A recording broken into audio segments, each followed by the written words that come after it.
New Zealand side that have been in mixed form. Won their first game yesterday, but really got opened up by Fiji in the last match of the day yesterday. So, you know, a proud team. That's actually going to be offside. Accidental offside. Accidental. Nice little bit of refereeing there as it bounced unkindly for the New Zealanders. Gareth Rees delighted to be here in Singapore, joined by New Zealand legend Carlton Annan. And Carl, this is important that these New Zealand boys make a statement because GB will be hungry. Oh, no doubt about that, you know, and they'll be disappointed not to be in the cup round. Just missed out to a rampant Fijian team. But once again, Reese, not only are they playing in their jerseys, but points on offer, and they won't want GB to get their confidence up. They want to make a point here. Yeah, both these teams will be in the World Series finals next week. It's the next tournament, sorry, in Los Angeles. Looking for the outside and backing himself. Luke Mason, he's taken it. He's absolutely skinned Cody Vai. And what a statement play by the 25-year-old. Luke Mason, well, he was on fire last week, and it's such a luxury to have gas on the outside. Look, this is just one-on-one, mano a mano, with 15 meters to work with. And if you don't know, now you know. Luke Mason, he has got some gas. Made his debut in the Premiership in the UK for Exeter Chiefs, product of the Wasps system. Currently playing with London Scottish, so all those clubs will be happy to see that kind of performance from Luke Mason. GB going with the conventional kick, bit of a overshot, and that's gone straight out, so New Zealand, immediate opportunity. Yeah, and this is the thing for Team GB, the consistency after you score points, not to give opportunities away to the opposition team. And this is where New Zealand like to launch from. They're so dangerous in these types of movements, and you're just giving possession back. And New Zealand are a possession-based team where they like to hold it for long times and break it in, and then they'll strike. Let's go. Midfield options. Newstup surveys the British defense. There's the big man coming back. Brady Rush to his brother. There's twos everywhere out there for New Zealand, and they're powering through. The rush ball. They've rushed the line. Referee's waiting to give the try. He hasn't given it yet. Brady and Rob think they're there. They're going to have a look. Wow. Thanks, Peter. Thanks, Rachel. Try or no try? Try or no try, and I think we both know, Reese, what this is. Robbie Rush getting back up by his brother, Brady Rush. What is it? What is that then? Drop out or a scrum? If it's held up, it's a scrum, yeah. If it's held up, it is a scrum. Look at the numbers in behind the ball. Right at the end, you can see here. Peter, I have a decision for you. Yeah. No try. The ball is held up. Restart with a 5-metre scrum. Okay, so the rush doesn't get a try. I don't know if the old man ever hit a maul in his lifetime, but the brothers almost got it done there, but they're going to have a 5-metre scrum for New Zealand. Yeah, to be fair, just on that backhand shot, Peter Martin was probably the best in the best position to make the call in the second one. But here, Brady Rush, nice draw and pass. Look at the way Robbie Rush, he's a physical presence. Look at him driving. Yeah, first scrum. If Peter Martin couldn't see it, then yeah, this is probably the next best result. Let's go, lads. Crouch. Fine. So still under pressure, Great Britain, 5 meters out, got to defend New Zealand scrum. Moving into space, it is Maka. He sips it out wide, and it will be Brady Rush finally getting on the board. Yeah, it's one of their patented moves here from scrum time, especially in this position on the right-hand side, because the halfback has to defend on the open side. You can see there, so if you get a quick clean heel, you wrap around the back. Brady Rush is in first 5, he'll pick the way. That's just easy. Nice strike there from the sideline. Quite go through. Great to see that famous #2 jersey going over in the corner. His brother Rob's in 22. The other brothers come along with. Someone else gets capped. We're going for 3 2s on a New Zealand jersey. And that whole possession came down to a overkick from GB, so they had to be more disciplined on the restarts. Speaking of that, that kick's not going to make it 10. Opportunity for Great Britain. Yeah, and again, you score points, you don't want to give possession back like that. And the good teams don't. And that's why there are teams up the top and consistent, and this is why these teams are in this position. Yeah, the 5th place semi-final, just missing out on top spot in their pools. They go short side. Good carry there from Tom Williams.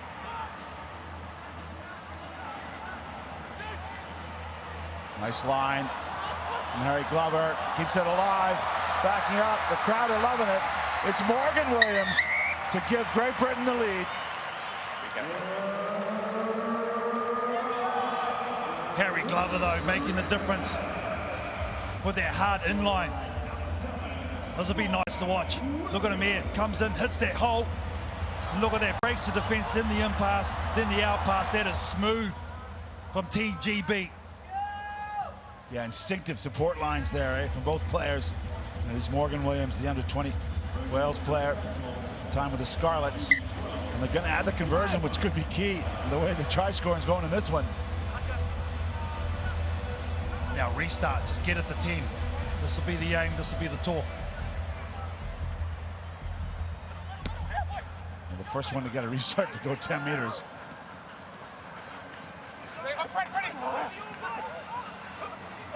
Looking right. Through Molly up. And it's Cody by.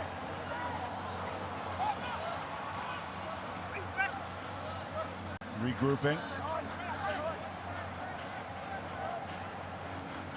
Flat ball to Dylan Collier. Oh, he sets a nice little offload.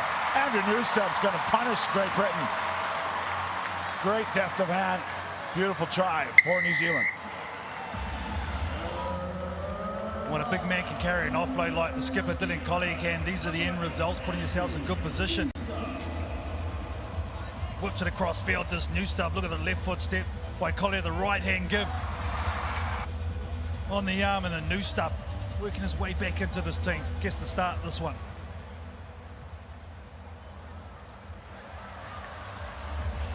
Newstub finished, but Dylan Collier with a little bit of magic there. And they went to the top of the screen on the restart last time. Do they go there again? It didn't go to the 10.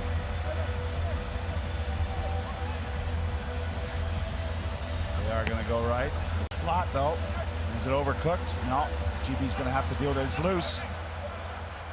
Cleaning up is Morgan Williams. New Zealand off their feet at the breakdown.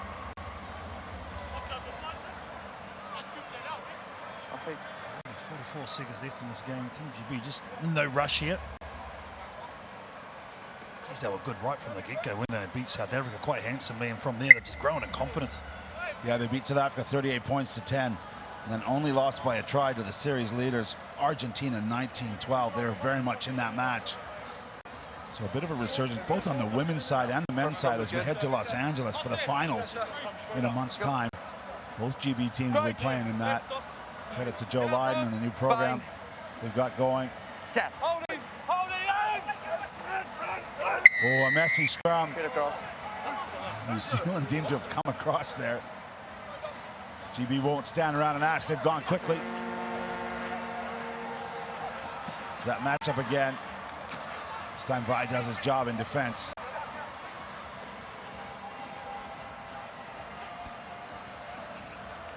Stop and go from Tom Williams.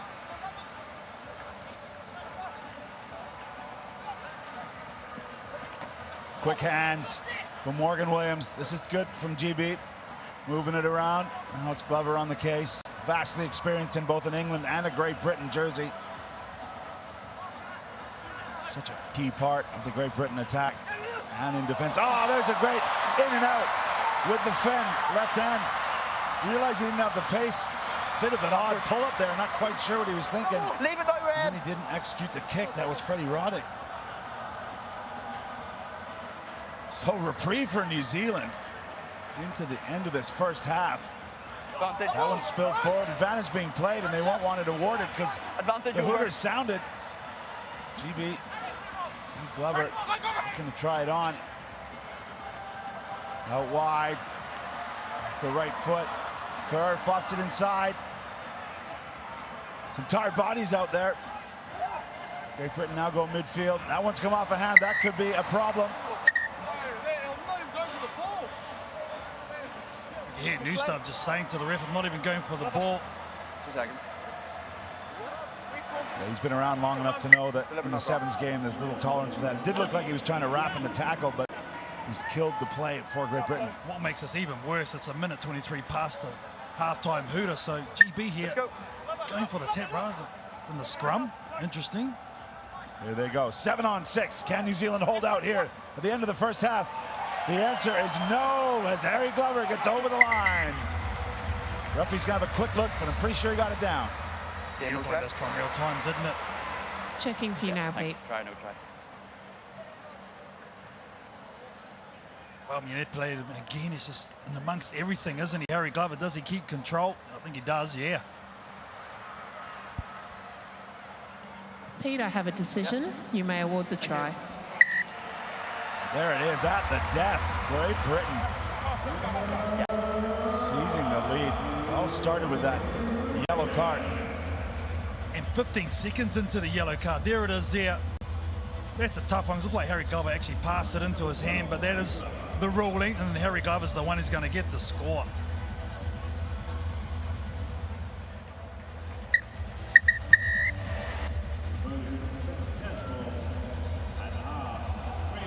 Well, the conversion is good. So this one will end the first half. Great Britain 19, New Zealand 10. Okay. Gorgeous Okay, place Red. to play sevens rugby. Right now it's New Zealand down to Great Britain sevens in the 5th place semi-final. Both sides have played some good rugby. Andrew Newstubb's in the sin bin for another minute and 14. And carving right through the middle. These 6 New Zealand defenders. Is Tom Williams, can he get there? He's 10 meters short. Lots of white jerseys there, and they've won the penalty. Credit the effort from the New Zealand boys getting back.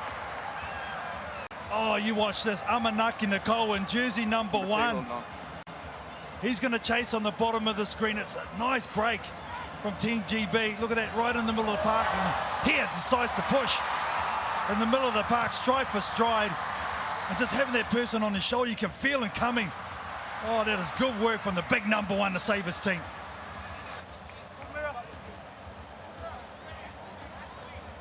KT, I'm sure as a former player, that's the kind of pride you want to see in the jersey. Speaking of the jersey, on our walk to the stadium this morning, we had the T100 triathlon happening. It's part of the World Tour Pro Race over in Marina Bay, and New Zealand had a great moment to present that famous jersey from Hayden Wild. The Olympic medalist triathlete came into camp and gave these boys a bit of inspiration. Yeah, Hayden Wild got the silver, got pipped at the line. Actually about 15 meters away from winning the Olympic gold, but a lot like triathlon, that's the same as sevens, that mental toughness. He has to push through in different conditions. How about the conditions today, running a triathlon in Singapore in the humidity? Wow. Oh, yeah. Those guys are nuts, absolutely nuts. You've got to be a bit crazy to do that. You've got to be a bit crazy to play this game of sevens, but man, because it is furious. Right now, Crazy GB's up by 9. Let's see who can finish this one off and book a place in the 5th place final. Uruguay have already done that over Ireland in the previous semi-final. Oh, nice flat ball there. Good shape on the ball and stepping out of the tackle. That's Freddie Roddick. The bounce pass is going to work inside his curve. He's got a man out wide to extend the lead. It's going to be Marcus Kershaw. And GB keep the pressure on. They just look like they've got a lot of confidence after day 1. As you spoke about, Reece, he smashed South Africa and just missed out on beating the front runners and eventual League Series winners Argentina yesterday. I think it's come from that enthusiasm of those young men that have come on, whether it be Kershaw, the try scorer, Luke Mason, who's been fantastic, in tandem with Harry Glover, who's leading his team well, starting to find something special. Yeah, you're right. Charlton Kerr made that try-scoring pass. Glover, these guys have been around a little bit, and some of these young players, like Kershaw there, now getting a feel for this. Okay. Thanks, Thomas. Time on. Time's on. Time's back on, and New Zealand back to full strength. They're going to use all their clock here. It's the restart clock. Hanging kick. Nicole's lifted and taps it back, but the referee thinks it came off a red hand. Yeah, Harry Glover there knocked that forward, so protest as much as you want. It's going to be New Zealand ball. How tentative must Harry Glover be on these kickoffs after yesterday? He was red carded, then it was rescinded. Yeah, unfortunate sort of clash with South Africa. Either way. Yeah, they got the red card. Coach. They deemed it okay, so he's back doing that. But he's the type of guy that is able to shake those things off. I don't know if there's any player that's more influential to their team than Harry Glover is to Great Britain. Right now he's got him a 14-point lead. New Zealand got some work to do. Halfway through the second half, 5th place semi-final. Strong physical work there.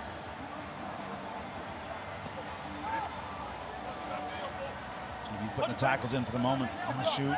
First time we've seen him in this one. Tackle! Away, Ren! Again, a hugely influential player for New Zealand. See if he can get a couple quick tries here. 3 minutes to play. New Zealand in their own 22. Garvey Black.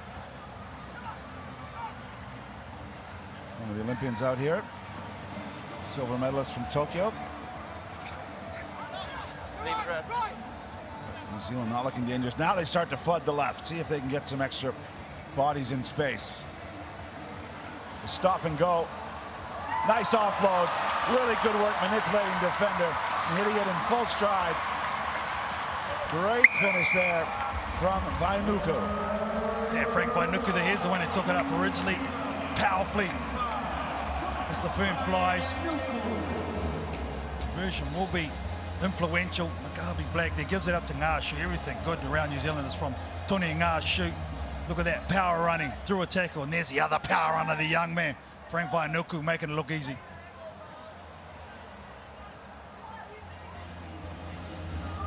Year-old didn't quite get it under the post. Oh, a shocker. What a time for a skill breakdown. New Zealand needed 2 converted tries. 9 points to deficit. Yeah, right, Reese. 2 scores still, so a minute 40, bit of time left.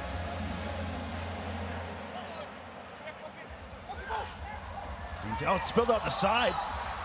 Nashu's in the support line. He's going to get there. He's going to try and get under the posts. Yes, he is. Smart play. So immediate, another 5 points for New Zealand. Yeah, and it's funny enough, the immediate reply once Tony Ngashu comes onto the field. He set up 1 score, now he's got 1 himself and made it messy at the breakdown. Great recognition from Garvey back to read that ball's out and then gives it to Tony Ngashu. New Zealand are going to give themselves a shot. Regardless if they get the conversion, they're still going to be 1 score behind.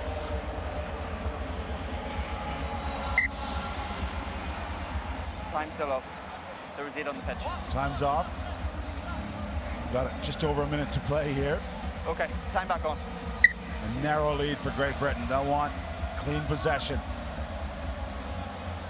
5th place final spot up for grabs here in the last minute. There is the take. 4 red jerseys around it. They've now got to work a minute off this clock. Not get exposed, and New Zealand will presumably be competing at every breakdown, trying to get their hands back on this ball as Kershaw heads in field. Kerr there to support. Going through the phases, 40 seconds to play.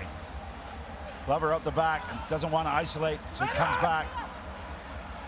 Still trying to create. Glover doing just enough.